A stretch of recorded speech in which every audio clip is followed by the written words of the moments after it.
Engkau yang sempurna, Engkau yang suci, Engkau yang kudus, dan betapa mulianya Engkau.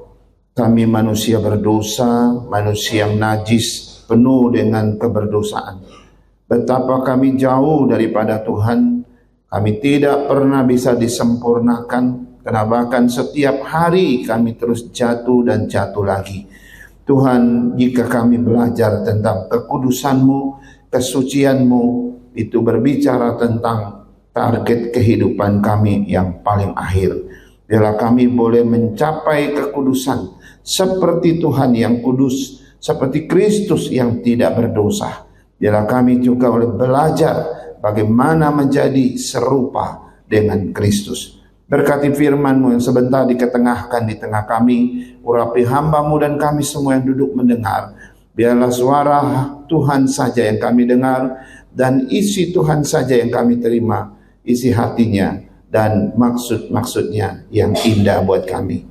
Berfirmanlah karena hati kami telah siap. Dalam nama Yesus kami berdoa. Amin. Amin. Ya, shalom saudara-saudara sekalian.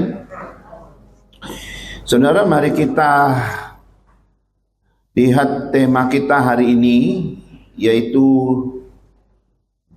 bicara tentang sanctification process. Ya, ini seri pertama. Nah, nanti kita akan lihat sepanjang bulan ini ya. Kita baca dulu satu ayat yang saya ambil dari Yohanes 17 ayat 17 sampai 19. Mari kita baca 3 ayat ini. Demikian firman Tuhan, 2, 3. Kuduskanlah mereka dalam kebenaran, firman-Mu adalah kebenaran. Sama seperti Engkau telah mengutus aku ke dalam dunia, demikian pula aku telah mengutus mereka ke dalam dunia. Dan aku menguduskan diriku bagi mereka, supaya mereka pun dikuduskan dalam kebenaran. Baik, saudara-saudara sekalian, ini adalah tema kita sepanjang bulan September ya. Ini bulan baru, maka kita ada satu tema yang begitu panjang, yaitu tentang sanctification process. Dan ini akan dibagi dalam tema mingguan, ada 5 minggu. Yang pertama itu pengertian tentang apa itu sanctification process. Lalu yang kedua kita akan lihat alasan mengapa proses pengudusan itu penting dilakukan oleh Tuhan. Kemudian minggu ketiga kita akan lihat cara atau metode Tuhan dalam melaksanakan proses pengudusan terhadap umatnya. Ini penting sekali ya. Kemudian nanti yang keempat, minggu keempat kita akan lihat faktor-faktor yang dapat menghalangi proses pengudusan Tuhan. Dan minggu kelima kita akan lihat tujuan akhir atau ending dari proses pengudusan Tuhan itu. Nah, saya berharap 5 tema dalam 5 minggu sepanjang September tidak ada yang ketinggalan ya. Biar kita boleh belajar makin dalam dan makin komprehensif dalam setiap kebenaran yang kita pelajari. Nah, hari ini saudara kita melihat seri pertama, yaitu apa itu proses pengudusan. Apa itu proses pengudusan ya? Dan kita juga akan lihat apa yang melatar belakangi sehingga terjadinya proses pengudusan ya. Apa yang menyebabkan atau melatar belakangi. Nanti kita yang berikut kita akan lihat apa saja tahap-tahap ya terjadinya proses ya pengudusan tersebut. Nanti kita akan lihat pendapat tokoh-tokoh Kristen, para teolog, penulis Kristen, pengkhotbah dan pendeta tentang proses pengudusan. Nah, saudara-saudara sekalian, mari kita lihat yang pertama, pengertian sanctification process. Saudara, ini adalah satu tema yang sangat-sangat mendasar dalam iman Kristen, saudara. Karena itu kita perlu tahu terlebih dahulu dari studi katanya, bahwa sanctification itu diterjemahkan dari kata hagiasmos ya, bahasa Yunaninya, yang memiliki 2 pengertian. Yang pertama, ini pengertiannya ya, arti hagiasmos atau sanctification itu adalah pengudusan atau pemurnian, saudara. Ya, pengudusan atau pemurnian. Nah, ini menunjuk kepada keinginan Tuhan, ya, ini menunjuk kepada keinginan Tuhan atas kita, atas umatnya yang sudah Tuhan selamatkan, yaitu ya supaya umat Tuhan itu mencapai satu standar kehidupan, yaitu standar kesucian Tuhan, standar kekudusan Tuhan. Jadi mau tidak mau, kalau engkau jadi umat Tuhan, ini standar hidupmu, dan Tuhan harus proses engkau untuk mencapai standar itu. Tuhan adalah Allah yang suci, Allah yang kudus. Maka untuk menjadi Allah umatnya, engkau harus menjadi kudus, engkau harus menjadi suci. Karena itu proses pengudusan harus terjadi atas kita, gitu ya. Atau ini menunjukkan suatu perbuatan Tuhan terhadap kita dalam rangka memurnikan hidup kita, menguduskan hidup kita, sehingga ujungnya menjadi serupa dengan Kristus dan kita hidup sesuai dengan standar tadi.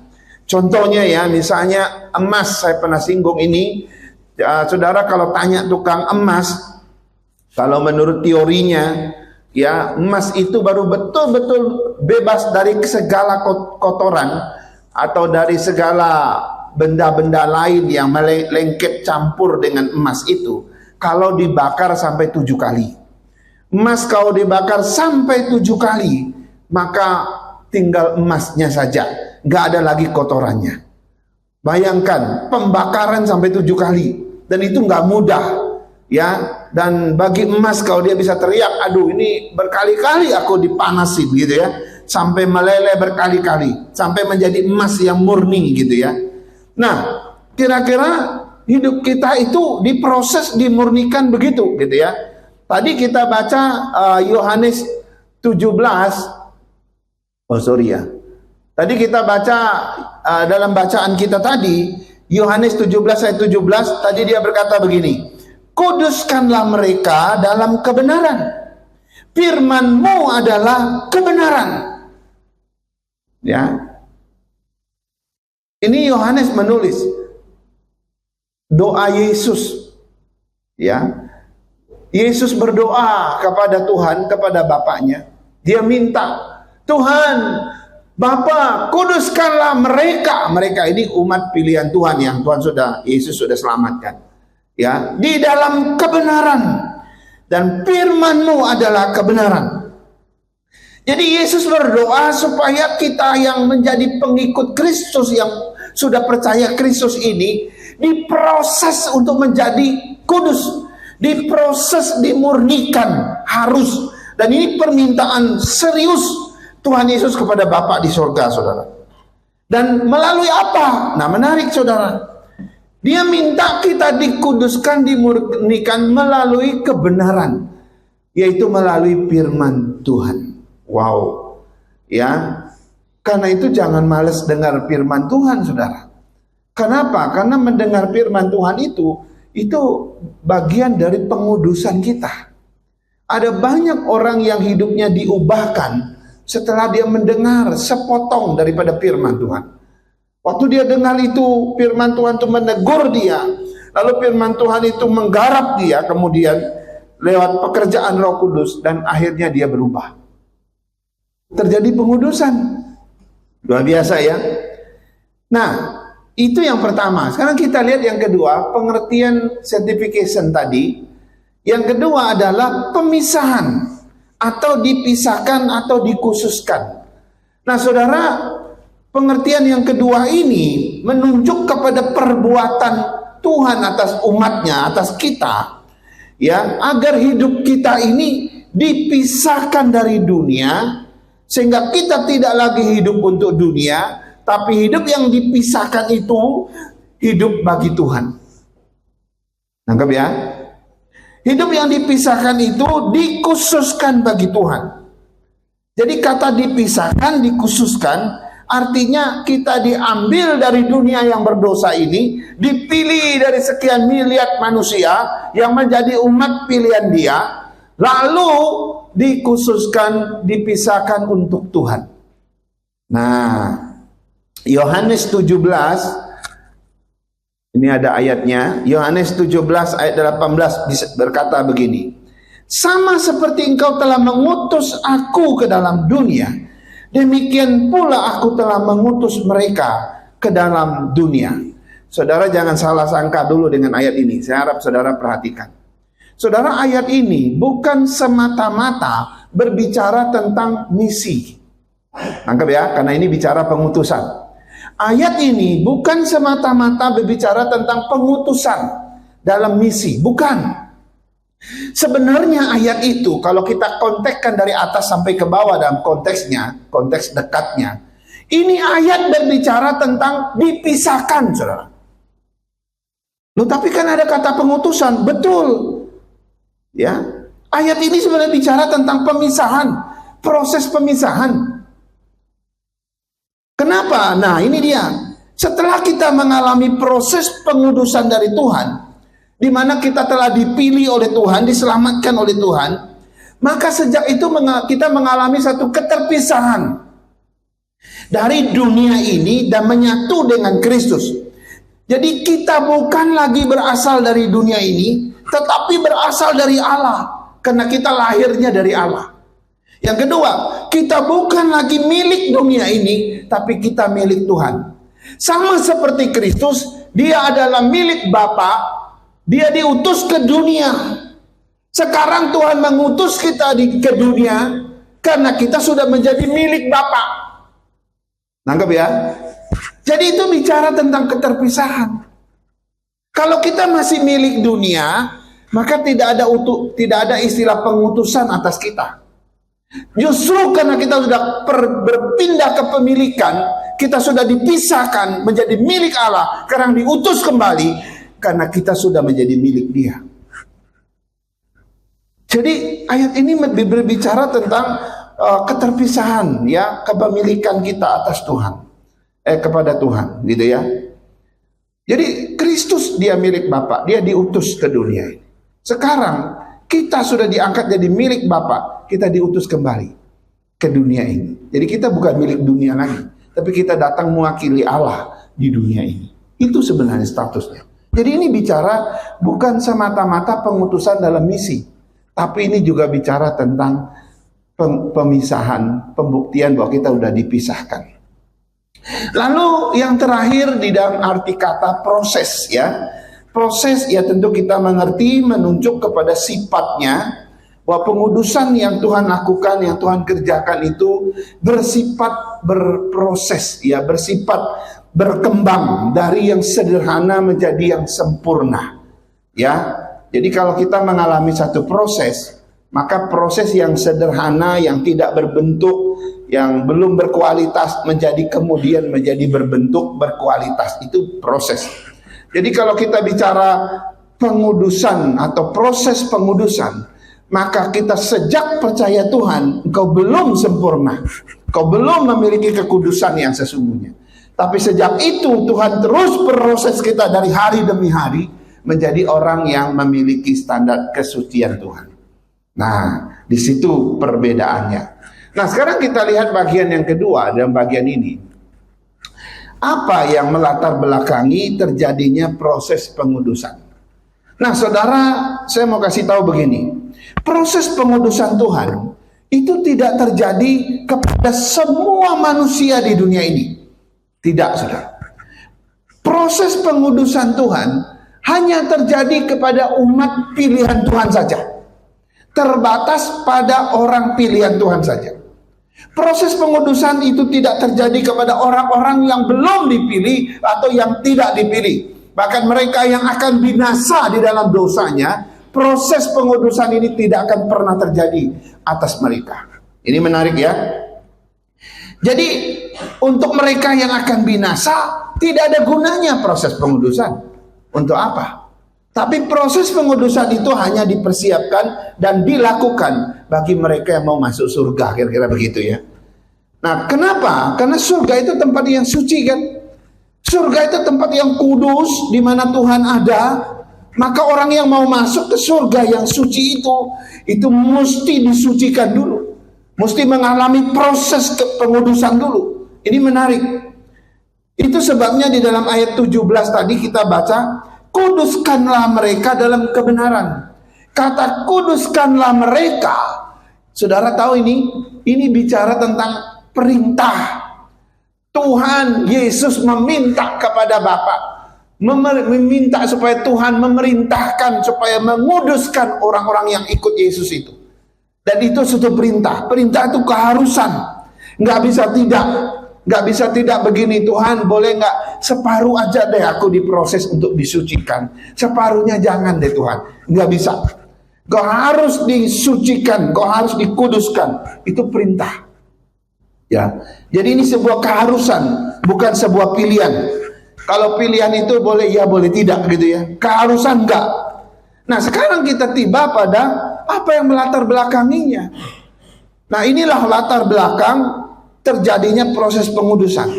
Ketika engkau dipilih Tuhan, ya, kemudian engkau percaya meresponi anugerah Tuhan, kemudian Tuhan menyelamatkan engkau, dan Tuhan akhirnya menjadikan engkau menjadi umat pilihannya, dan engkau akhirnya hidup menyatu dengan Tuhan, at one dengan Tuhan, menjadi satu dengan Tuhan, gitu ya, menjadi satu dengan Kristus. Maka sejak itu sanctification proses dimulai. Proses pengudusan itu dimulai. Kalau titik itu belum terjadi, maka pengudusan tidak akan pernah terjadi. Omong kosong kalau kita bilang saya sedang mengalami proses kekudusan Tuhan, tapi engkau sendiri tidak percaya Tuhan. Engkau sendiri belum menerima Kristus sebagai Tuhan dan Juru Selamat. Jadi begitu kita sudah dibenarkan, begitu kita sudah diselamatkan, kita sudah hidup menyatu dengan Kristus, maka sejak itu proses ini dimulai. Jadi ini seperti tahap begitu saudara ya. Jadi titik awalnya apa? Yang latar belakangnya itu apa? Yaitu ketika kita berjumpa Tuhan, kita mengalami keselamatan dengan Tuhan, kita menjadi umatnya, Dia menjadi Allah kita, dan kita menyatu dalam kehidupan dengan Dia. Dan sejak itu kita menjadi milik Tuhan, dan Tuhan di hidup kita. Maka sejak itu baru terjadi yang namanya proses pengudusan, baru dimulai. Nah, harusnya kita bersyukur kalau memang Tuhan sudah menyelamatkan kita, ya. Karena itu memberi kita pengalaman bagaimana kita harus ke dalam proses berikutnya, yaitu pengudusan itu. Jadi itu latar belakangnya. Kalau tidak ada perjumpaan dengan Tuhan, kalau kita belum diselamatkan oleh Tuhan, proses itu tidak akan pernah terjadi. Sekarang kita lihat yang ketiga, ya, yang ketiga, tahap-tahap terjadinya proses pengudusan. Saudara, proses pengudusan itu terjadi dalam 3 tahap, ya. Ada yang disebut pengudusan secara posisional, ada yang disebut pengudusan secara perbuatan, dan nanti kita akan lihat proses pengudusan yang terakhir. Nah, yang pertama kita lihat dulu proses pengudusan secara posisional, ya. Apa yang disebut atau apa maksudnya dengan secara posisional ini? Saudara, pengudusan secara posisional itu disebut juga pengudusan secara posisi, tahu ya? Posisinya siapa di situ gitu ya. Posisinya siapa di mana gitu kan. Posisi lagi di mana gitu ya. Artinya ya tempat di mana kita berada saat itu ya. Jadi yang disebut dengan pengudusan secara posisional itu disebut pengudusan secara posisi, atau sering juga disebut secara status, kira-kira begitu ya. Nah, artinya begini, ketika Tuhan beranugerah kepada seseorang dan orang itu akhirnya percaya dan diselamatkan oleh Tuhan, maka orang tersebut disebut orang kudus. Kenapa? Karena dulu posisinya dia di dalam kegelapan dosa, sekarang posisinya tidak di situ lagi, dibawa masuk ke dalam terang, ya. Kalau dulu dia berada di dalam kegelapan, di luar keselamatan, sekarang posisinya kemudian berubah masuk ke dalam rumah keselamatan. Jadi posisinya jadi berubah. Dulu di sini, sekarang di sini, gitu ya. Nah, jangan lupa saudara, ketika Adam dan Hawa terjatuh ke dalam dosa, melakukan dosa di hadapan Tuhan, mereka terhilang secara posisi. Secara posisi mereka terhilang di hadapan Tuhan. Itu sebabnya waktu mereka mendengar Tuhan berjalan-jalan di taman itu, mereka sudah bersembunyi di satu tempat yang dimana Tuhan tidak berjumpa mereka. Sebelumnya tiap hari mereka bergaul dengan Tuhan di Taman Eden. Tapi waktu mereka jatuh ke dalam dosa, kedua orang ini bersembunyi di hadapan Tuhan. Itu sebabnya kata-kata yang pertama keluar dari mulut Tuhan adalah, "Hai Adam, di manakah engkau?" Kalau mau diperjelas, "Hai Adam, posisimu di mana sekarang?" Kenapa Tuhan tanya posisi? Karena biasanya mereka ada di depan hadirat Tuhan. Kok sekarang tersembunyi? Mereka bersembunyi, mereka terhilang secara posisi. Itu sebabnya proses pengudusan pertama yang terjadi atas umatnya, Tuhan mengembalikan posisi kita. Sejak Adam dan Hawa jatuh ke dalam dosa, mereka terhilang secara posisi. Dan hari ini ketika Kristus datang ke dunia, Dia mengembalikan kita ke dalam posisi yang sesungguhnya. Jadi itu pengertian pengudusan secara posesional, saudara. Jadi dulu kita terhilang, dulu kita jauh dari Tuhan, kita udah gak ingat Tuhan, lupa Tuhan gitu ya.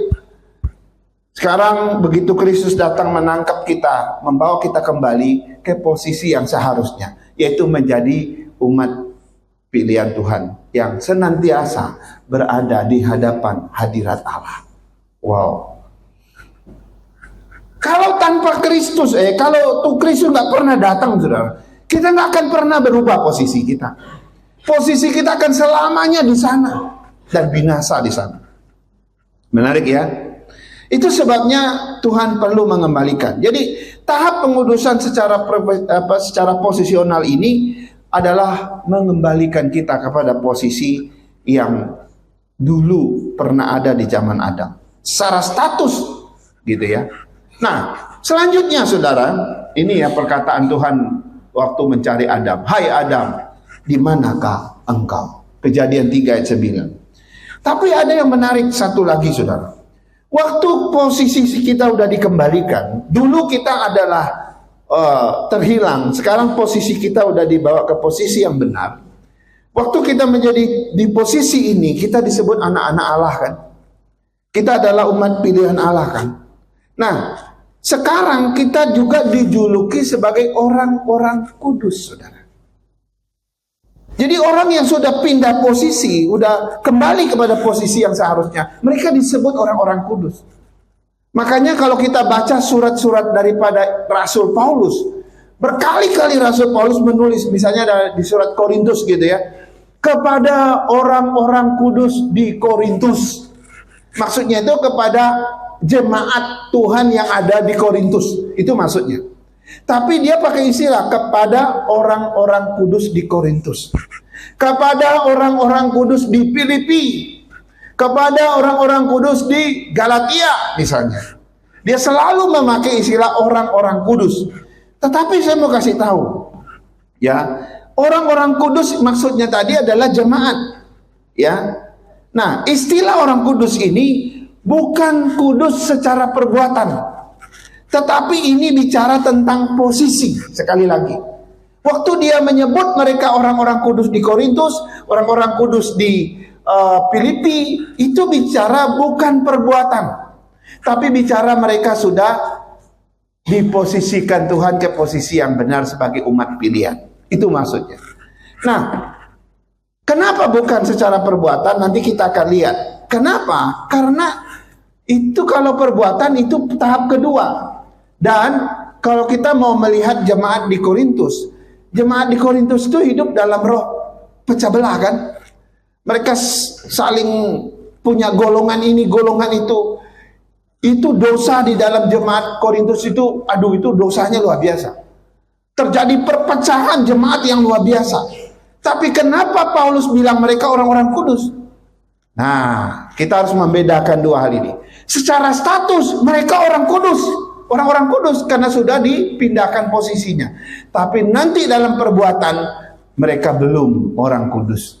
Kenapa? karena masih harus berproses lagi. Nah, ini tahap pertama tadi, makanya ada istilah ini nih.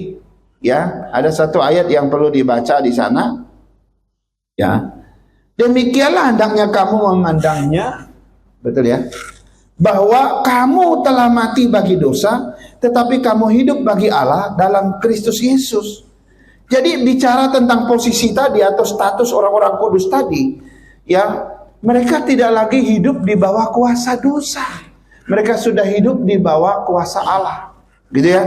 Mereka tidak lagi diperbudak, diperhamba oleh dosa, tetapi mereka sekarang diperhamba oleh Kristus. Karena status sudah berubah, maka julukan mereka orang-orang kudus. Walaupun secara perbuatan mereka belum orang yang betul-betul disucikan. Gitu ya. Tapi status sudah. Nah, sama kayak kita ya, kalau kita lihat ya. Iya ya, saya disebut orang-orang kudus kayaknya risih ya. Kamu orang kudus gitu ya. Enggak lah, saya banyak dosa kok. Nah, kita harus bedakan saudara. Kalau engkau sudah percaya Tuhan, engkau disebut orang kudus karena statusmu udah pindah. Itu benar. Itu sampai di situ udah benar. Tapi secara perbuatan itu tahap kedua.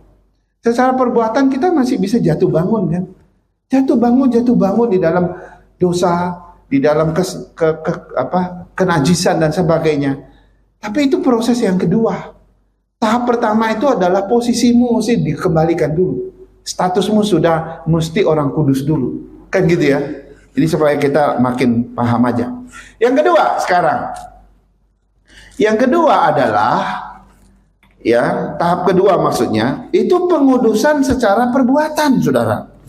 Pengudusan secara perbuatan ini berbeda dengan yang pertama. Kalau yang pertama tadi pengudusan secara status itu atau secara posisi, kita dikembalikan dulu karena dulu kita terhilang secara posisi. Sekarang kita dikuduskan di dalam perbuatan. Nah, tahap ini saudara, ini adalah tahap yang berbeda, sangat berbeda dengan yang pertama. Karena tahap kedua ini saudara menyasar perbuatan kita, menyasar tindakan kita, menyasar seluruh perkataan bahkan tindakan atau perbuatan kita. Jadi pengudusan ini adalah pengudusan yang terjadi terus menerus. Makanya disebut kadang-kadang sanctification progresif. Artinya pengudusan tahap kedua yang menyasar perbuatan saya, pengalaman hidup saya secara praktis, itu bicara tentang sesuatu yang terjadi terus menerus, saudara. Secara progresif, makin hari makin sempurna, dan progresifnya itu seumur hidup sampai ketemu Tuhan.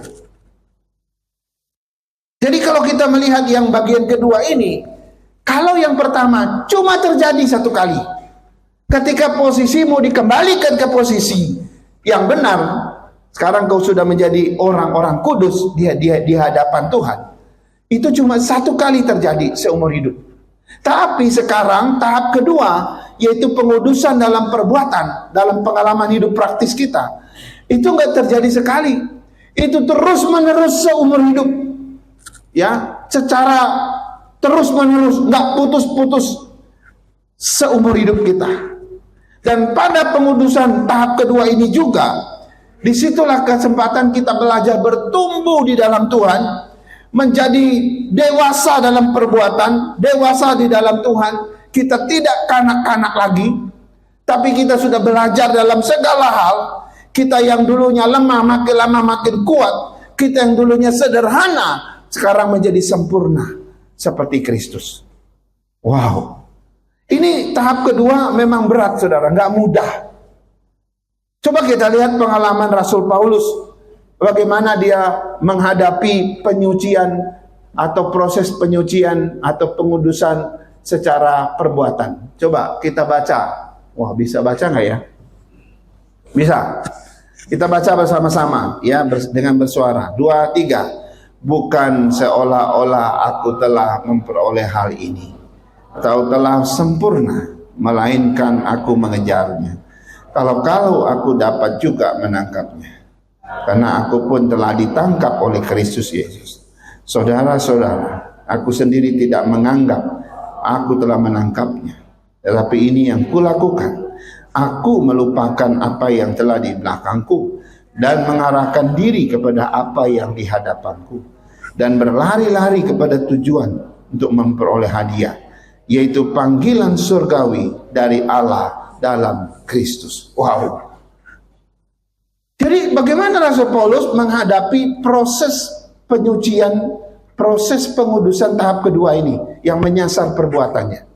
Dia bilang ada 3, dia bilang di situ. Dia bilang pertama, dia mengejar ketertinggalannya di dalam Kristus. Saudara tahu siapa Rasul Paulus? Dari mudanya dia menentang Yesus ya. Dari mudanya dia nggak suka dengan orang Kristen. Dia kejar-kejar orang Kristen, dia tangkap mereka, masukin ke penjara. Kalau perlu disuruh bunuh. Dia jahat sekali, dia benci sekali karena dia agamanya Yahudi dulu. Tapi waktu Tuhan menangkap dia bertobat, dia percaya Tuhan. Sekarang dia bilang, aku mengejar. Wow. Dia mengejar segala ketertinggalan dia karena udah usia tua sekarang. Yang kedua, yang dia lakukan, dia melupakan apa yang di belakang dan mengarahkan diri kepada apa yang di depannya. Kalau dulu yang di belakang itu dia nggak berguna sama sekali. Sekarang yang di depannya adalah panggilan Kristus. Sekarang aku harus kejar ini. Dia mesti terus mengejarnya sampai akhirnya dia terus makin diubah oleh Tuhan. Dan yang ketiga dia bilang, ia berlari kepada tujuan yang baru. Kalau dulu tujuannya bukan tujuan yang baik, sekarang dia berlari kepada tujuan yang baru, yaitu panggilan surgawi. Saudara, waktu saya baca bagian ini, iya betul ya. Kadang-kadang kita tidak concern dengan proses pengudusan secara perbuatan. Kita ngalir aja lah. Terserah Tuhan. Tapi dalam kebanyakan praktek kita melawan pembentukan atau pengudusan ini. Dalam perbuatan kita bahkan tidak rela untuk diubah oleh Tuhan. Ya. Rasul Paulus seorang penjahat sebelumnya yang luar biasa. Coba dia bagaimana dia rela dalam banyak hal. Luar biasa ya. Jadi ini terjadi seumur hidup dan penyelesaiannya seumur hidup kita. Tuhan akan terus membentuk engkau. Hari ini mungkin Tuhan nggak berhasil. Bukan berarti Tuhan tidak maha kuasa. Karena Tuhan tidak pernah paksa kita. Yang mungkin kau seorang yang keras hati sebelumnya. Oh, Tuhan terus menerus menyasar hatimu yang keras itu. Kau terus pertahankan kekerasan hati. Kau tidak mau lembut hati. Bahkan tidak mau rendah hati. Tapi Tuhan terus menyasar. Terus menyasar. Sampai pada satu titik kau akhirnya berubah. Tuhan menangkan. Tapi di dalam orang yang lain belum tentu langsung terjadi. Ada orang yang diproses berpuluh-puluh tahun, dia baru bisa meninggalkan kekerasan hati itu. Tapi ada orang yang diproses sebentar, dia sudah bisa menjadi orang yang rendah hati, menjadi orang yang lembut hati. Jadi proses pengudusan Tuhan yang disasar kepada perbuatan ini, saudara, semua tergantung pada kita merelakan kepada Roh Kudus untuk bekerja di dalam kita. Dan ini akan diproses seumur hidup kita. Sekarang kita lihat tahap yang ketiga. Tahap yang ketiga ini disebut pengudusan yang terakhir, yang juga sering disebut pengudusan pemuliaan. Nah, ini berbeda dengan yang pertama. Yang pertama satu kali terjadi dan itu posisi kita yang diubah. Yang kedua, menyasar perbuatan kita, ini terjadi seumur hidup, terus menerus, tidak pernah berhenti sampai kita meninggalkan dunia ini. Tapi yang terakhir, ini setelah kita meninggalkan dunia ini. Jadi ini pengudusan yang terakhir, tahap terakhir. Karena ada kemungkinan begini. Waktu engkau mau mati pun, hidupmu belum benar-benar kudus. Bisa jadi. Waktu engkau mau mati pun, engkau belum serupa dengan Kristus. Baru dikit aja. Maka yang terakhir ini diperlukan, saudara. Jadi pengudusan yang terakhir ini adalah saat-saat di mana kita mau meninggalkan dunia ini karena kita adalah umat pilihan Dia. Ketika memang namamu sudah tercatat di dalam buku kehidupan Tuhan, sebelum masuk ke surga, maka hidupmu dikuduskan sekali lagi. Ya, tubuh dosa kita harus ditinggalkan, diganti dengan tubuh kemuliaan. Wow, pengudusan terakhir ini adalah pengudusan yang memuliakan kita bersama dengan Kristus. Ya, kita tidak lagi membawa tubuh dosa itu, tapi kita sudah membawa tubuh kemuliaan, sama seperti tubuh Kristus, tubuh kemuliaan. Dan itulah tubuh yang kita pakai untuk masuk ke dalam kerajaan surga. Karena itu dari 3 tahap ini kita bisa simpulkan begini, saudara. Coba kita lihat pelan-pelan ya. Pengudusan secara posisi atau secara status itu membebaskan kita dari hukuman dosa. Artinya yang tadinya hukuman dosa atas kita, begitu kita status kita dipindahkan, hukuman dosa itu udah di luar kita.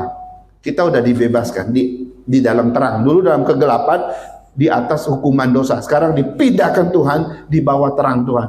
Maka hukuman dosa udah nggak lagi sama kita. Itu yang pertama. Yang kedua, pengudusan secara perbuatan itu membebaskan kita dari kuasa dosa. Betul, memang kita sudah nggak di bawah hukuman dosa, tapi karena selama kita masih di dunia ini, kuasa dosa itu masih sesekali bisa menjebak kita, menyesatkan kita, mencengkeram kita, saudara. Karena itu pengudusan yang kedua ini itu membebaskan kita dari kuasa dosa itu. Dan yang terakhir, pengudusan pemuliaan itu membebaskan kita dari kehadiran dosa. Waktu engkau sudah dimuliakan bersama Kristus, kehadiran dosa sudah tidak ada lagi. Dosa sudah berhenti di dunia ini. Sudah nggak ada lagi waktu itu. Nah, sekarang kita lihat pendapat orang-orang Kristen atau tokoh-tokoh Kristen tentang apa itu yang namanya pengudusan atau proses pengudusan. Yang pertama yang bernama Corrie ten Boom, ya. Pengudusan bukanlah soal menambahkan sesuatu dalam hidup kita, tetapi tentang membiarkan Tuhan mengambil alih segalanya. Saudara jangan pernah berpikir, oke, saya mau dikuduskan. Kalau mau dikuduskan, apa ya yang mau ditambahkan dalam hidup saya supaya saya menjadi kudus? Bukan itu. Tapi menurut Corrie, justru kita membiarkan Tuhan ambil alih segalanya, itulah kekudusan atau pengudusan. Yang kedua, ya, John Piper, dia bilang begini, pengudusan adalah pekerjaan seumur hidup Roh Kudus atas kita. Ia membawa kita lebih dekat kepada kesempurnaan Kristus setiap hari. Jadi itu pekerjaan siapa? Pekerjaan Roh Kudus. Dan itu bukan sekali 2 kali, seumur hidup. Maka tadi saya bilang terus menerus seumur hidup. Ya, tujuannya apa? Membawa kita lebih dekat kepada kesempurnaan Kristus setiap hari. Makanya kalau ada orang melihat orang Kristen ada Tuhan dalam hidupnya, ya ini yang dikatakan oleh John Piper. Kemudian Sproul, ya. Sproul ini seorang teolog juga, dia berkata begini, pengudusan bukanlah sesuatu yang kita lakukan, ya, tetapi sesuatu yang Tuhan lakukan di dalam diri kita. Ini mirip-mirip dengan Corrie tadi, ya. Jadi kalau saudara mau buat baik, ya, mengasihi orang, menolong orang, saudara pikir, oh lewat perbuatan itu saya akan disebut orang kudus. Enggak. Itu bukan. Karena apa? Karena itu bicara tentang yang Tuhan lakukan pada diri kita. Itu hanya buahnya saja. Joyce Meyer, dia berkata begini, pengudusan bukanlah proses memperbaiki diri sendiri, tetapi proses membiarkan Tuhan melakukan apa yang Dia inginkan dalam hidup kita.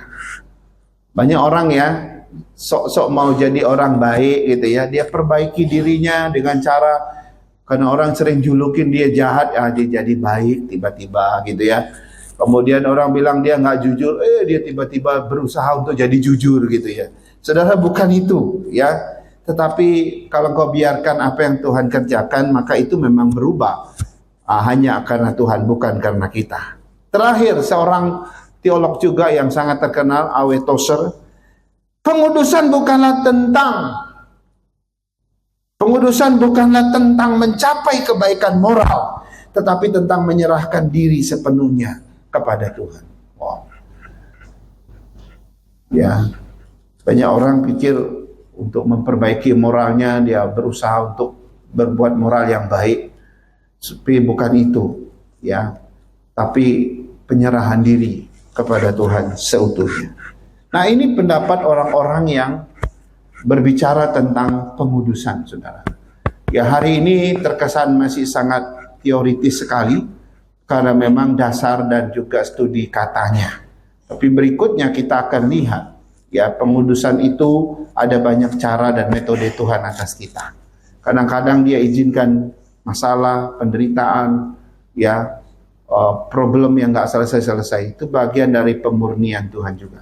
Bisa jadi begitu. Kiranya Tuhan menolong kita, memberkati kita, dan mari kita berdoa. Kami bersyukur dan berterima kasih atas firman-Mu yang singkat dan sederhana, tapi mengingatkan kami bagaimana Tuhan memanggil kami sejak titik pertama dalam proses pengudusan secara posisi, kemudian sampai hari ini tahap proses pengudusan dalam perbuatan pengalaman hidup praktis kami. Dan Tuhan, kami juga sedang menantikan proses pengudusan pemuliaan yang akan datang. Tuhan, bawa kami dengan kesetiaan dan ketaatan seutuhnya kepada Tuhan. Tuntun langkah kami yang seringkali tersesat. Bawa kami kembali kepada Tuhan tatkala kami mulai jauh dan meninggalkan Tuhan. Biarlah proses demi proses pengudusan ini kami alami setiap hari dalam mengikut akan Tuhan. Sehingga tidak ada satupun yang boleh tersesat, yang boleh jauh daripada Tuhan, tapi semua kembali kepada Tuhan. Berkati firman-Mu, berkati kami semua dan hamba-Mu. Biarlah kebenaran firman Tuhan ini hidup dalam diri kami masing-masing, dan kami berjalan di dalam proses ini seumur hidup. Dalam nama Yesus kami menyerahkan firman Tuhan. Amin. Amin.